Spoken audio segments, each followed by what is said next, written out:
السلام عليكم ورحمة الله وبركاته حبايبي واخواتي.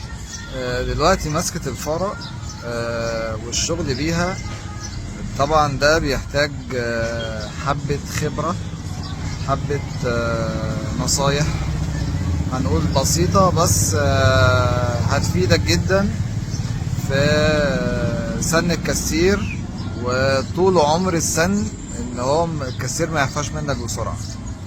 دلوقتي احنا لما بنيجي بنمسك الفرة وبنشتغل بنروح وبنيجي بيها ضغطة معينة مع سرعة معينة، طبعا على حسب نوع حتة الخشب اللي انت بتشربها او بتخدمها. فبتحتاج طبعا ده مع الخبرة هتعرف الضغطة اللي انت هتضغطها على الفارة وسرعة جريان ايدك ايه. دلوقتي احنا مش هنتكلم على النقطة ديت، احنا هنتكلم على نقطة انك بتشتغل بالفارة والكسير بيحفى منك بسرعة. اللي انا هوريهولك في الفيديو الجاي ده هوضح لك انت ليه الكسير بيحفى منك بسرعة. اتفضلوا معايا، هوريكم في الفيديو.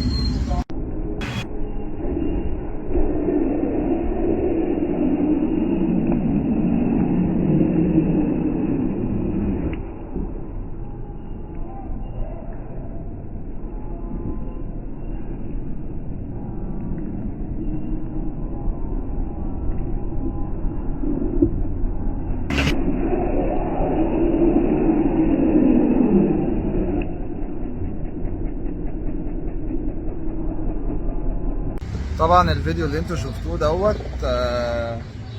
ده معمول بالتصوير البطيء. التصوير البطيء يبين لك ازاي وانت رايح بالفارة بتروح، ولما بترجع بترفع الفارة سنة على اساس ان الكستير ما يتحكش من ظهره. يتحكم من ظهره بيساعد على الاحتكاك اكتر، ان هو السن بتاعه يروح اسرع.